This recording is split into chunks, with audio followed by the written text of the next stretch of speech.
Representative Omar, I intend to ask you a straightforward question. Assuming a hypothetical war between the United States and Somalia, which nation would you desire to see victorious? The voice of Speaker Mike Johnson pierced the air of the House Ethics Committee chamber like a surgical blade, cold, calculated, and entirely clinical. It was not the tone of a politician seeking a viral moment for cable news, but rather the voice of a constitutional attorney who had dedicated 6 months to constructing a snare and had just released the trigger. A profound and suffocating silence instantly filled the room. Congresswoman Ilhan Omar sat at the testimony table, accompanied by her high-priced defense lawyer with a stack of dossiers and files erected like a barricade before them. Throughout the previous 6 hours, she had been dodging, clarifying, shifting blame, and launching counterattacks. She had labeled the proceedings a political persecution, a farce, and a misuse of public funds. She had appeared rebellious, self-assured, and occasionally even uninterested, yet this specific query was distinct. This inquiry removed all subtlety, eliminating her prepared remarks concerning imperialism and the intricacies of foreign policy. It presented a binary option, a simple yes or no US versus them, and every person present realized she was unable to answer it. The pause elongated, transforming into a tangible burden pressing against the chests of all those observing the scene. 10 seconds passed, then 20, then 30, as the broadcast cameras focused tightly, recording every tiny facial movement in high definition. They recorded how Omar's gaze flickered frantically toward her attorney, silently begging for an objection that never arrived. They captured how her knuckles blanched as she clutched the rim of the mahogany desk. They documented the moment she parted her lips to utter a word, only to seal them again, understanding that any sound she made would be an error. 40 seconds ticked by, then 50, and finally a complete minute, which in the realm of television represents an eternity, a lifetime, and essentially a confession. The inquiry room was filled to its absolute limit, with every single chair occupied. The media section was bursting with journalists, some of whom were seated on the floor in the walkways. Additional congressional representatives from both parties stood at the rear of the room because there was absolutely no seating remaining. Everyone was aware that this session would be momentous, as Speaker Johnson seldom led committees personally unless the stakes were historic, yet no one had anticipated this outcome. No one had foreseen the quiet, systematic, and real-time dismantling of a current member of Congress. Johnson remained seated at the head of the panel table, motionless, without gloating or sneering. His hands were clasped orderly atop a substantial black dossier. In the background, on easels, were display boards filled with diagrams, chronologies, and pictures that had been systematically revealed throughout the prior 6 hours. To his right side sat the head legal advisor for the committee, along with a team of investigators. To his left sat the other members of the ethics panel, all of whom were Republicans, because the Democrats had boycotted the session, labeling it a partisan attack. That boycott was now appearing to be a catastrophic strategic mistake. The empty chairs meant for Democrats did not make the hearing appear illegitimate, but rather made it appear judicial. Without the customary partisan shouting matches, without interruptions and grandstanding, the room felt less like a circus and more like a court of law. It felt distinctly like a prosecution. Omar wore a vivid turquoise headscarf and a tailored dark jacket. She had dressed for the cameras and for the viral moment she assumed would emerge from this event. She expected the moment she stood up to the white patriarch and spoke truth to power. She had survived attacks worse than this, having been called a terrorist accused of prejudice and threatened with death. Each time she had emerged stronger and more defiant, a martyr for her cause. But Mike Johnson had not attacked her faith, nor her race, nor her gender. He had simply presented the documented evidence. Johnson finally broke the silence without raising his voice, as he did not need to. Let me rephrase the inquiry to make it even simpler for you. Congresswoman Johnson said softly, you took a solemn vow when you became a citizen of this nation. You stood inside a federal facility, raised your right hand, and swore to absolutely and entirely reject and swear off all loyalty to any foreign leader, power, or nation. He leaned forward slightly, his gaze locking onto hers. You pledged allegiance solely to the United States. Did you mean that vow when you took it, or were you being untruthful? Omar's lawyer, David Brennan, a man whose fees could bankrupt a small village, leaned over and whispered urgently in her ear. His face was pale as she shook her head slightly, whispering back with her lips barely moving. The microphones captured the sound of urgent murmuring, but failed to pick up the specific words.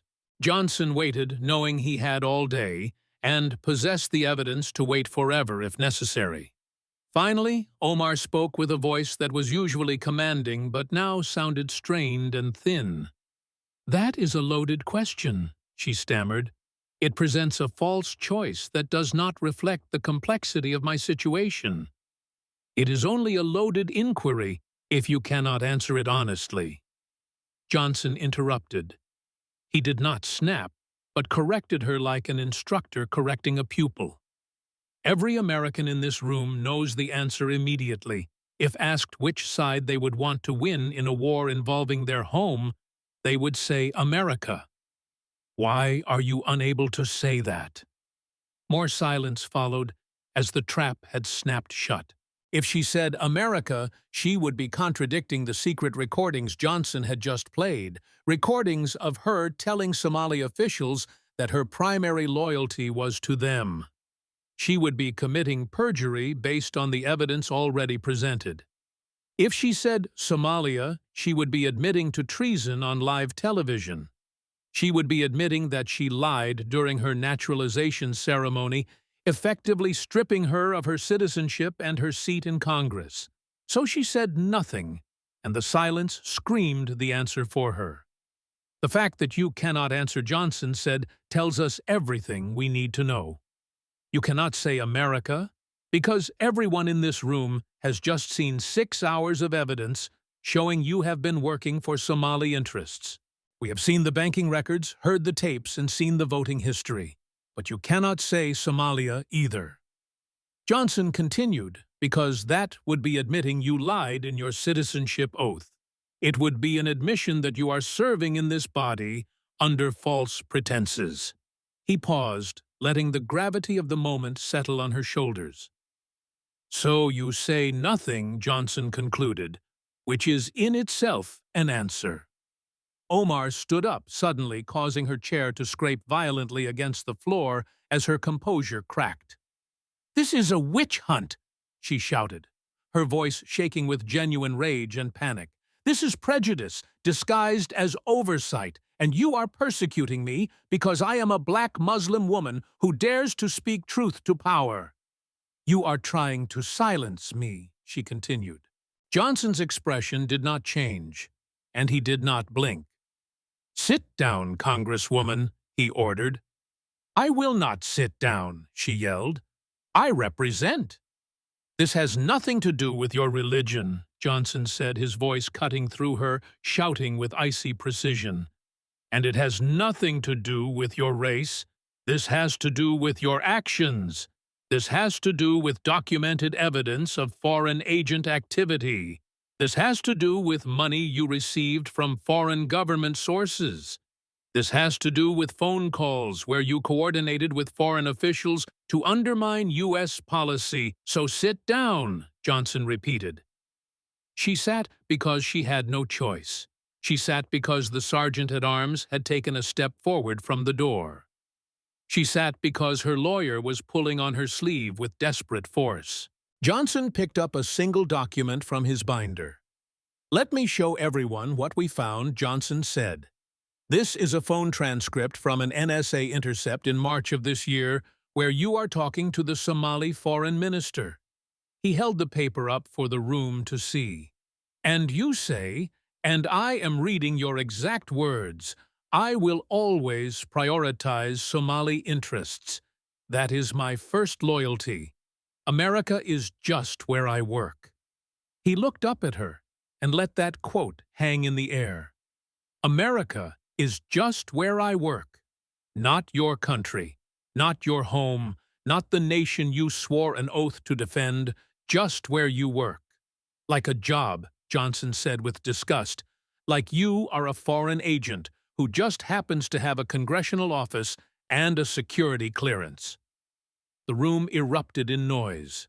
To understand how we arrived at this moment, and how the third-ranking Muslim in Congress ended up in a hearing room unable to say she would want America to win a war, you have to rewind the clock. You have to go back 8 hours to a time when Ilhan Omar walked into the Longworth House office building thinking she was untouchable. It was 8 in the morning, 8 hours before the silence. Representative Omar sat in her office suite, surrounded by the symbols of her power. The walls were lined with framed magazine covers and photos of her speaking to adoring crowds. She was relaxed, scrolling through Twitter on her phone and sipping coffee. Across from her sat David Brennan, her expensive attorney, and Marcus Osman, her chief of staff. They have nothing, Omar said, chuckling as she read a tweet from a supporter. Look at this. My base is already mobilized, calling it a racist show trial, and the hashtags are trending. We are going to raise $1 million off this hearing by noon. She looked up at Brennan. Mike Johnson has been investigating me for 6 months, and if they had anything real, it would have leaked by now. This is just red meat for his political base. It is theater. Brennan nodded, flipping through a folder of anticipated questions. The subpoena is broad, covering foreign compliance communications with foreign officials and campaign finance. It is a standard fishing expedition, so we stonewall on anything sensitive and invoke privileges where applicable. The Democrats are boycotting, which plays into our hands. It delegitimizes the whole thing, and without a quorum for formal action, they cannot do much but talk. Marcus Osman was flipping through a stack of pre-written press releases. The media strategy is set, he said confidently. The second they go after you on Somalia, we frame it as attacking your advocacy for refugees. If they bring up money, we say all contributions were compliant with regulations. If they question your foreign policy, we pivot to the First Amendment and your right to criticize imperialism. We make this about free speech and identity. Omar nodded, feeling the familiar surge of adrenaline. I am not worried. She said, I have survived worse than Mike Johnson. Trump went after me. McCarthy threatened me, and I am still here. They always overplay their hand. They always look like bullies. And I always win. She stood up and checked her reflection in the mirror. She looked powerful, and she looked ready. She had no idea that she was walking into a slaughter. 3 blocks away in the Speaker's office inside the Capitol, the atmosphere was entirely different. There was no laughter, and there was no scrolling through Twitter. There was only the quiet rustle of paper. Mike Johnson sat at his desk, surrounded by binders. He was not acting like a politician preparing for a debate. He was acting like a prosecutor preparing for a murder trial. Before he entered politics, Johnson had been a constitutional lawyer, and he understood the rules of evidence. He understood the burden of proof. Across from him sat Tom Emerson, the committee's chief counsel, a former federal attorney who had spent 20 years putting corrupt officials in prison. We are ready, Emerson said quietly. Everything is documented, every claim is sourced, and every piece of evidence would hold up in federal court. Johnson ran his hand over the binders. There were 4 of them, color-coded red for financial evidence, blue for communications, intercepts, green for voting records, and yellow for witness statements. Walk me through the sequencing one more time, Johnson said. I want to make sure the trap is unavoidable. Emerson pulled out a timeline. Phase 1 is the money where we establish the pattern and show that her campaigns received over $1 million from sources with direct ties to the Somali government. We trace the shell companies and pass-through entities to show it was not just donations, it was laundering. Phase 2 is the communications where we introduce the surveillance warrants. We have dozens of calls intercepted by the NSA between her and Somali officials. We do not use the classified ones, obviously, but we use the declassified intercepts, where she is coordinating on legislation, and we play the audio. Phase 3 is the votes where we overlay the money with the voting record. We show the times she voted against U.S. interests and how every single vote came within 2 weeks of a payment or a call. We establish the exchange of favors. Phase 4 involves the witnesses, Emerson said, tapping the yellow binder. This is the decisive blow, as we have 3 Somali American constituents who are registered Democrats and voted for her. They are willing to testify under oath that she told them privately that her loyalty is to Somalia first. One of them recorded the conversation. Johnson looked up sharply, asking if the recording was clean and admissible. Emerson confirmed that Minnesota is a one-party consent state, and since the constituent recorded her own conversation, it is legal and devastating. You hear her voice saying, "You will always be Somali in your heart, and that is where your loyalty should be." Johnson nodded slowly. And then Emerson said, "We ask the question. We ask her simply where her loyalty lies. If she answers America, she contradicts the tapes and the witnesses, and she perjures herself. If she answers Somalia, she admits to citizenship fraud and treason. If she refuses to answer Johnson finished, that is the headline." He closed the briefing book, feeling a heavy responsibility. He was not just trying to win a news cycle, he was about to dismantle a colleague. "Tone is everything," Johnson said, standing up. "I am not attacking her personally. I am not questioning her faith, and I am not questioning her background. I am presenting evidence of specific actions that violate federal law." Clinical Emerson agreed, professional and prosecutorial. "Let the facts speak," Johnson said. At 9:30 in the morning, Ilhan Omar walked out of her office. She was flanked by her squad colleagues, projecting solidarity and strength. Omar stopped at a microphone bank in the hallway. "This hearing is a disgrace," she declared to the press, her voice ringing out. "It is a desperate attempt to silence a voice of dissent. But I will not be silenced nor intimidated." She looked strong, and she looked defiant. Mike Johnson entered the hearing room through a side door alone. He carried only his black binder and did not stop for the cameras nor give a quote. He sat down at the head of the table and checked his watch. At exactly 10 o'clock, he banged the gavel. "The House Committee on Ethics will come to order." Johnson said, his voice calm. "We are here today to investigate potential violations of the Foreign Agents Registration Act and related federal laws by Representative Ilhan Omar." Omar sat across from him, smirking slightly. She thought she was ready for a fight, but she did not know she was already in checkmate. Speaker Mike Johnson tapped the gavel against the wooden block, producing a singular sharp sound that cut through the murmurs in the hearing room. Congresswoman Omar Johnson said, his voice devoid of theatricality, "You have been subpoenaed to testify before this committee. You have the right to counsel, which I see you have exercised. You have the right to refuse to answer questions, though the committee may draw appropriate inferences from such refusal." He paused, looking over his reading glasses. "Do you understand these rights?" Omar nodded, her chin held high, saying she did. "Would you like to make an opening statement?" She stood up immediately, as this was the moment she had prepared for. This was the clip her chief of staff had written for her. She smoothed her blazer and looked directly into the bank of television cameras, ignoring the Republican members of the committee entirely. "Yes, Mr. Speaker. Thank you. I want to start by saying this hearing is a disgrace." Omar began, her voice projecting clearly to the back of the room. "It is political persecution disguised as oversight.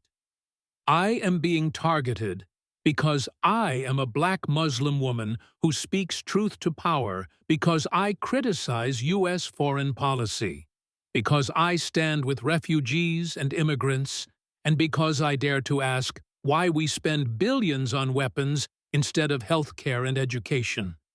She was hitting her stride now, and the fear she had felt earlier was masked by the adrenaline of performance.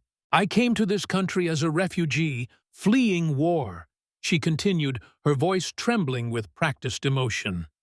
"I lived in a camp, came to America with nothing learned. English, became a citizen, worked hard, served my community, and was elected to Congress. Everything I have done," she declared, gesturing broadly, "has been in service of my constituents, helping Somali Americans navigate immigration issues and advocating for policies that help refugees. Speaking out against U.S. interventions that destabilize other countries is not being a foreign agent, that is being a representative." In the gallery, her supporters, strategically placed by her team, began to applaud. It started as a smattering and grew to a roar. Johnson let it go on for exactly 4 seconds. Then he banged the gavel. "Order," he said without shouting. "We will have order, or I will clear the gallery." The room quieted, and Omar stood for a moment longer, soaking in the energy before sitting down. She looked confident and felt she had won the opening round, framing the narrative as them versus us. Johnson waited for the silence to return and adjusted his papers. "Thank you for that statement, Congresswoman," he said politely. "Now, let us look at the evidence." And with those 6 words, the narrative Ilhan Omar had built began to disintegrate. Johnson pulled out the first set of documents from his red binder. He signaled to the aides who distributed copies to the committee members and slid a thick packet across the table to Omar's lawyer. "Let us start with campaign finance," Johnson said. "Congresswoman, your campaigns and affiliated PACs have raised approximately $8.7 million since you first ran for Congress. Does that sound accurate?" Omar glanced at Brennan, who nodded slightly. "I do not have exact numbers in front of me, but that is approximately correct." Of that sum, Johnson said approximately $1.3 million came from sources with direct ties to the Somali government or entities controlled by it. He looked up, asking if she was aware of that. Omar's lawyer started to speak, but Omar cut him off. "All of my campaign contributions were properly vetted and disclosed according to regulations, and we have strict compliance." "That was not my question," Johnson interrupted gently. "Were you aware that significant portions of your funding came from Somali government-linked sources, yes or no?" Omar shifted in her seat and paused. "I received donations from many sources, including community organizations." "Let me be specific," Johnson said as he picked up a remote and clicked a button. A large screen behind him lit up, displaying a document with highlighted figures. "The Somali American Leadership Council," Johnson read, "donated almost $400,000 to your campaigns across 3 election cycles. That is the single largest organizational donor to your campaigns. That is a legitimate American organization." Omar shot back, noting it is incorporated in America. "Yes," Johnson agreed, "but let us talk about where its money comes from." Click, and the screen changed to a flowchart, tracing lines of money across the globe. The Somali American Leadership Council receives 87% of its funding from the Somali Commercial Bank. Johnson explained using a laser pointer. The bank is headquartered in Mogadishu, and its chairman is the brother of Somalia's finance minister. The bank is effectively controlled by individuals closely tied to the Somali government. He let that sink in. So when the Somali American Leadership Council donates to your campaign, Johnson said, "Where is that money really coming from?" Omar's lawyer leaned forward, speaking into the microphone, claiming the organization is a registered nonprofit, and his client followed all disclosure requirements. Did she disclose that the organization was funded by a bank controlled by the Somali government? Johnson asked. Did she disclose the foreign source of the funds? Silence followed. Johnson pulled out another document from the Treasury Department's Financial Crimes Enforcement Network. They track money laundering, and they flagged the Somali American Leadership Council 2 years ago. Johnson revealed, because of unusual money flows from Somalia. Large wire transfers from Mogadishu were timed to coincide exactly with U.S. election cycles. He showed the timeline on the screen. In June of 2020, a large sum was wired from Mogadishu to the council, and 2 weeks later, a donation was made to your campaign. In October of 2022, another transfer came from Mogadishu, and 3 weeks later, another donation went to your campaign. The pattern repeats, Johnson said, through 2024. He looked at Omar, stating, "This is not a grassroots American organization supporting your campaign. This is foreign money being laundered through a U.S. entity to fund your political career, which is illegal." Omar tried to respond with her voice rising, claiming she had no knowledge of the internal funding sources. "I cannot vet every donor's bank records," she argued. "You met with the chairman 6 times, Johnson countered, holding up a photo of the two of them, shaking hands. "He hosted a fundraiser for you, and witnesses heard him introduce you as their voice in Congress." "You are telling me," Johnson asked skeptically, "that you did not know he was connected to the Somali government?" There was no good answer, because if she said yes, she admitted to the crime. If she said no, she looked incompetent or deceitful. "Let us move on," Johnson said, closing the folder. "The council is just the beginning, as the Horn of Africa Development Association also donated a large sum funded by Somali sources. All told," Johnson summarized, "we have traced over $1 million in campaign donations to foreign sources. That is 15% of everything you have ever raised," Johnson said. "And you expect us to believe you had no idea." The air in the room had shifted. The narrative of a witch hunt was struggling to survive against the weight of bank records and wire transfers. But Johnson was not done with the money. He opened a new section of the red binder to talk about her husband. "Ahmed Hirsi runs a company called Sahan Services Group," Johnson said. Omar's face tightened visibly as this was hitting close to home. "According to your financial disclosures," Johnson read, "that company has received substantial consulting fees from various Somali businesses over the past 4 years. Johnson looked up, asking what services the company provides. Omar stiffened, stating her husband's business is separate from her congressional work. "He is a private citizen," she said. "He works from your house," Johnson noted, "and you file joint tax returns, so his income is your income." "I will ask again, what did his company do to earn that money from businesses in Somalia?" Omar's lawyer whispered to her again, and she shook her head slightly. Johnson did not wait, and told the room what the investigators found. "Sahan Services Group has no website," Johnson listed. "No LinkedIn profile. No other clients we can identify besides these Somali businesses, and no employees other than your husband." "The consulting is undefined," Johnson said, "with no work product and no contracts specifying services." He clicked the remote, and a new graphic appeared on the screen. "But what we do have," Johnson said, "is a pattern. The screen showed a timeline divided into two columns regarding payments to the company and Omar's votes. Every payment to his company, Johnson said, slowly came within 2 weeks of you voting on Somalia-related legislation. Every single payment aligned perfectly. He walked the committee through the chart showing payments followed immediately by votes against sanctions or conditions on aid. Johnson turned back to Omar, pointing out 8 payments and 8 votes with perfect timing. This is not consulting income. Congresswoman Johnson said, his voice hardening.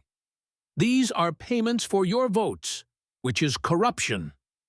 The room erupted as gasps echoed from the press gallery, and someone shouted, bribery. Johnson banged the gavel hard, demanding order. Omar stood up, her hands trembling with rage, calling this outrageous speculation based on coincidence. You are attacking my family because you cannot attack my record, she claimed. Sit down, Congresswoman Johnson ordered. 8 times is not a coincidence, Johnson said, his voice rising over the commotion. That is a pattern, and that is evidence. That is a trade of favors so clear that any federal prosecutor would take it to a jury in a heartbeat. He stared at her until she slowly lowered herself back into the chair. She looked trapped, and the defiance was gone, replaced by the cornered look of someone who realizes the walls are closing in. Johnson closed the red binder and moved it to the side of the table. Then he reached for the blue binder. We have talked about the money, Johnson said, his voice returning to that terrifyingly calm clinical tone. Now, let us talk about the coordination and your communications with Somali government officials.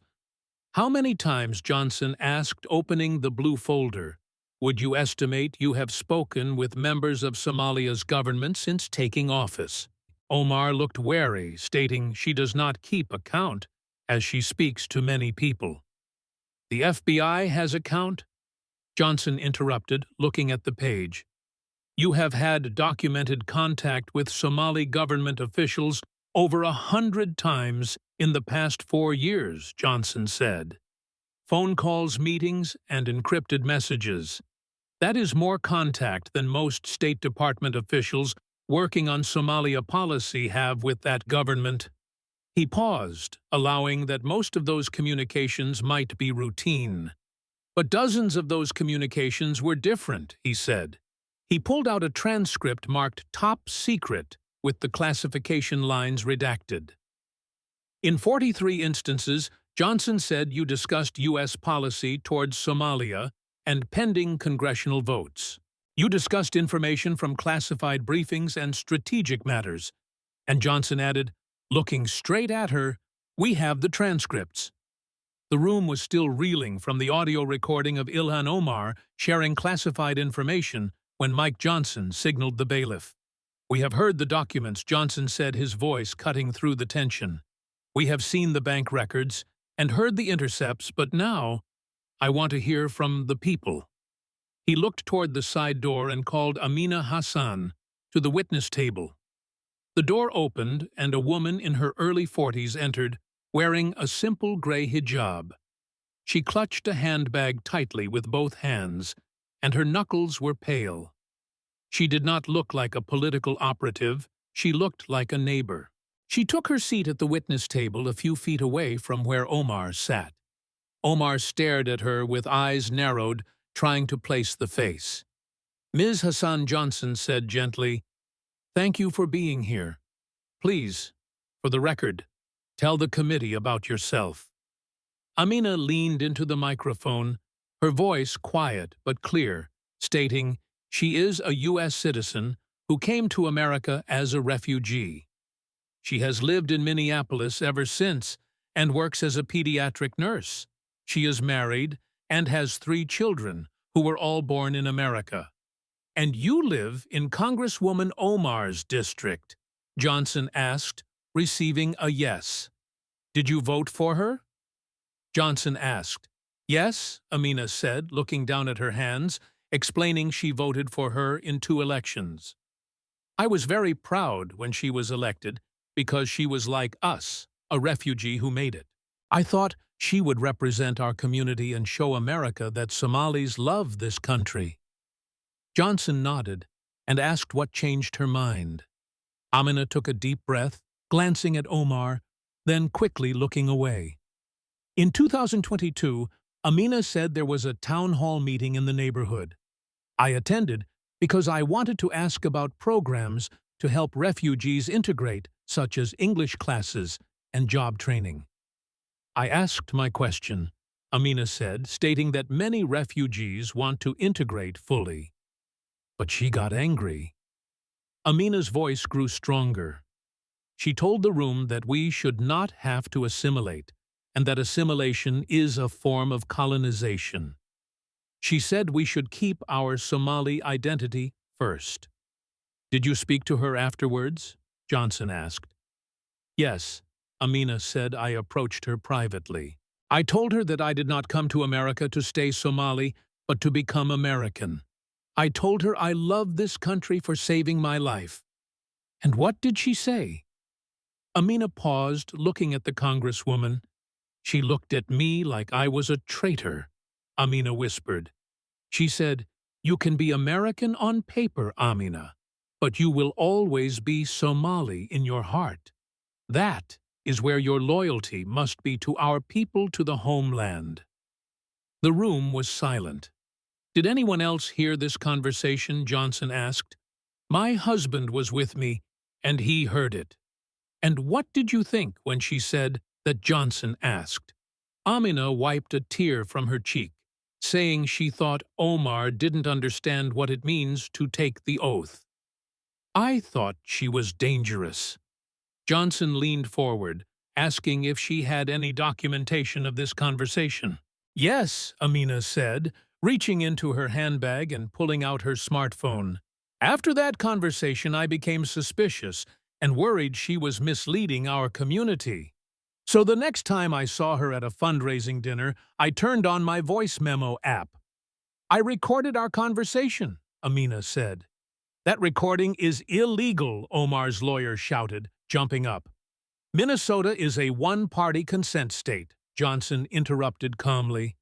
Ms. Hassan was a party to the conversation, so the recording is legal and admissible. He nodded to the tech booth to play the file. The audio crackled over the speakers with background noise fading as Ilhan Omar's voice cut through, unmistakable and sharp. You have to understand, Amina.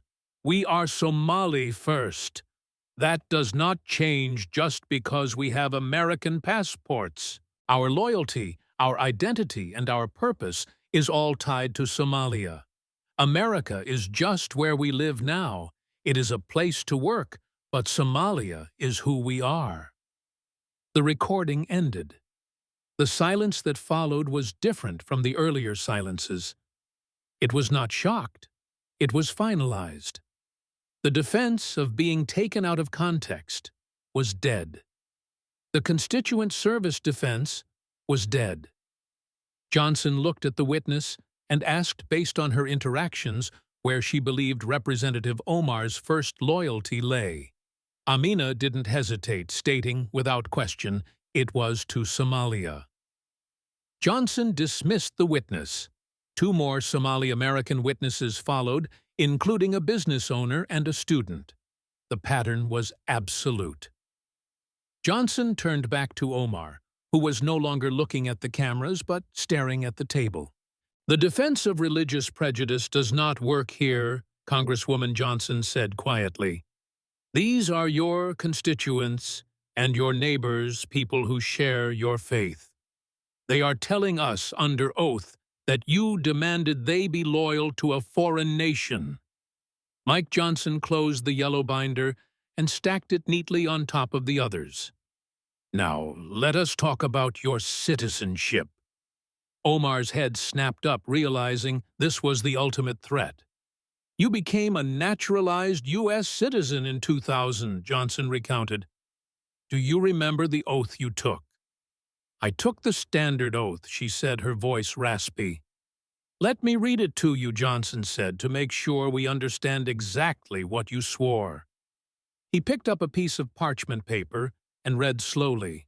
"I formally state under oath that I completely and totally reject and swear off all loyalty and faithfulness to any foreign ruler, power, nation, or dominion of which I have previously been a subject."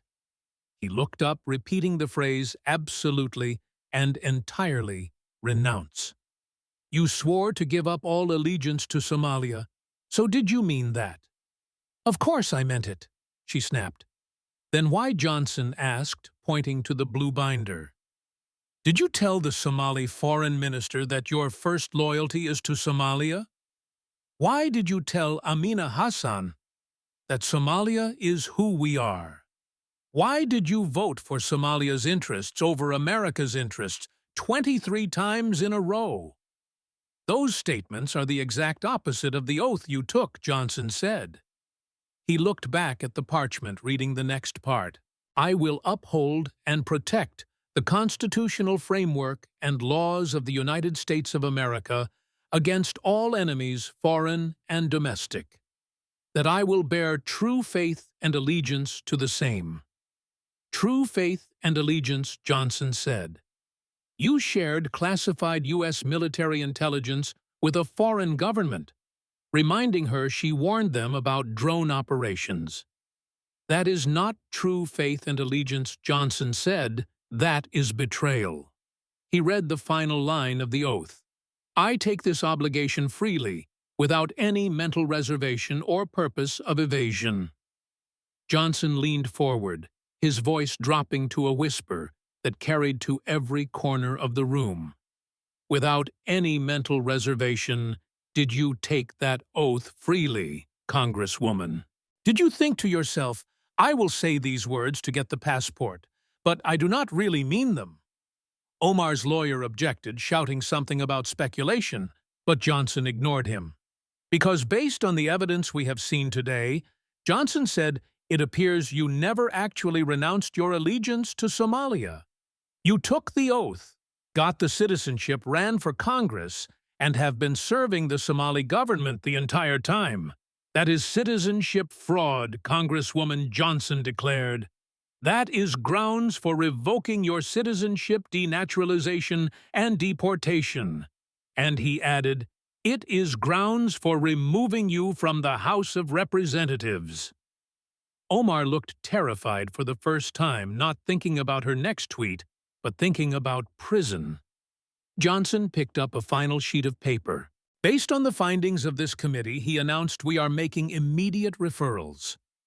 First, to the Department of Justice for prosecution under the Foreign Agents Registration Act and other laws. Second, to the Intelligence Director for the immediate revocation of your security clearance. Third, to Immigration Services to open an investigation into potential fraud in your naturalization application. Fourth, to the House of Representatives for a vote on expulsion." Each referral hit like a hammer blow. Representative Omar Johnson said, looking her in the eye, "You are hereby suspended from all committee assignments. Your security clearance is revoked effective immediately. You are prohibited from entering secure facilities, and this committee recommends that the full House vote on your expulsion within 30 days. Omar found her voice, which was thin and shaking, saying, "You cannot do this. I just did." Johnson said, closing the binder. "And now," Johnson said, "we return to where we started, with the simple question. You have sat here for 7 hours, seen the money, and heard the tapes. So I will ask you one last time, if the United States and Somalia went to war, hypothetically, which side would you want to win?" The room held its breath, as it was no longer a trick but the final test. Omar looked at the camera, then at Johnson, then at her lawyer. She opened her mouth and closed it. She couldn't say America because the evidence proved it was a lie. She couldn't say Somalia because it was a confession of treason. So she sat in silence, and in that silence, her career ended. "The witness refuses to answer," Johnson noted for the record. "This hearing is adjourned," he said, banging the gavel. He walked out, leaving her sitting alone at the table. The cameras kept rolling, capturing a woman who had thrown it all away because she couldn't decide which country was home. The bang of the gavel signaled the end of everything she had built. Speaker Mike Johnson didn't linger, nor did he do a victory lap. He simply gathered his binders and walked out the side door looking like a lawyer leaving a courthouse after a successful closing argument. Omar remained seated at the witness table for a long moment, unable to move. Her lawyer was already packing up his briefcase with jerky, agitated movements, avoiding eye contact. He knew a losing cause when he saw one, and was already calculating how to distance his firm from the fallout. In the gallery, the supporters who had cheered so loudly were now quiet. They had come expecting a protest, but had witnessed an autopsy. It is hard to chant slogans when you have just heard your hero tell a foreign official that America is just a workspace. Omar finally stood up, her legs feeling heavy. She looked toward the press gallery, usually her sanctuary, expecting friendly faces. Instead, she saw heads down typing furiously, or eyes looking at her with cold appraisal. They were no longer looking at a celebrity, but at a suspect. She tried to walk out with dignity, straightening her blazer. But as she entered the hallway, the wall of sound hit her. It was not the usual chaotic shouting, but a specific repetitive demand. "Congresswoman, will you resign? Did you take money from the Somali government? Why couldn't you say you wanted America to win?" She pushed through the mob, ignoring them, fixing her eyes on the elevator doors. But she couldn't outrun the digital age. By the time she reached her office, the destruction was already viral. The clip of her silence had been viewed 10 million times in 20 minutes. It was playing on every screen in the Capitol and in living rooms in Minneapolis. But the silence was just the headline, while the details were the story. The audio recording of her saying "America is just where I work" was looping on cable news. It didn't matter what network you turned on, her voice was there betraying her oath. The political isolation happened at the speed of light. Usually, when a member of the squad came under fire, the defense was immediate. Tonight, the machine was broken. Representative Rashida was asked for a comment and muttered that she hadn't seen the evidence. Representative Alexandria, usually the first to tweet, had been silent for 4 hours. The Democratic leadership didn't just step back, they vanished. Hakeem Jeffries issued a statement at 6 in the evening that was 2 sentences long. It was a death sentence for her career, stating the allegations were grave, and they supported a full investigation. Translation: you are gone. Back in her office, Omar sat in the dark as the phone rang with angry constituents. Her staff was crying in the outer office, and some were shredding papers. She looked at the framed photo on her desk of her swearing-in ceremony. She remembered feeling like she had conquered the world that day. Now she realized she had never really understood the victory. She thought she had won a platform, but she didn't realize she had entered a contract. Today, the breach of that contract had been laid bare for the world to see. The end didn't drag on for months, as Johnson had designed the hearing to terminate. The evidence was too absolute for delay. 3 weeks later, the House of Representatives convened for a vote that had happened only 5 times in history. A resolution to expel Representative Ilhan Omar from the House. The mood on the floor was somber, with no shouting. The sheer volume of evidence had sucked the oxygen out of any partisan defense. Even the most progressive members couldn't defend the indefensible. They couldn't explain to their districts why they voted to keep a member who admitted her loyalty belonged to a foreign nation. When the clerk called the roll the affirmative, votes didn't just come from Republicans. Moderate and vulnerable Democrats joined in. The final tally flashed on the board as a landslide. 62 Democrats joined all Republicans. It was a repudiation. Ilhan Omar stood in the well of the House for the last time, trying to give a defiant speech. But nobody was listening, and the chamber was already emptying. The sergeant-at-arms waited respectfully to collect her member pin. She was stripped of her title, office, and power, but the expulsion was just the beginning of her nightmare. 2 days later, the Department of Justice unsealed a federal indictment. It listed counts for violations of foreign registration laws, campaign finance fraud, and mishandling classified information. The indictment laid out the timeline Mike Johnson had presented, but with even more detail. It was a roadmap to prison. Simultaneously, Immigration Services opened a denaturalization proceeding. The notice stated that because she had taken the oath with a mental reservation, her citizenship had been obtained by fraud. She was facing the loss of her freedom and the loss of her country. Back in Minneapolis, the 5th District was reeling, but not in the way Omar had predicted. There were no riots or uprisings. Instead, there was a quiet, determined reclamation. The 3 witnesses who had testified formed a new organization called Somali Americans for American Values. They held a press conference in front of a massive American flag.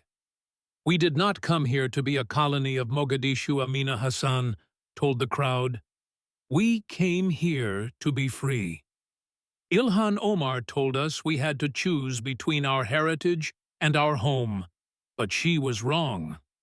"We choose America," Amina said. "We choose the Constitution and the country that saved us." The applause was thunderous, representing a community shaking off a leader who had used them. 6 months later, Ilhan Omar sat in a small apartment awaiting trial. Her passport had been surrendered, and her ankle monitor blinked in the dim light. She watched the news on a muted TV where a special election was being held for her seat. The leading candidate was a Somali-American former Marine who ran on patriotism. Omar turned off the TV, sitting in the silence. She thought about the question Mike Johnson had asked her. She realized now that she had been fighting a war inside herself for 20 years. She had wanted the benefits of America, but refused to give it her heart. She had tried to serve 2 masters and was left with neither. The lesson was brutal and permanent.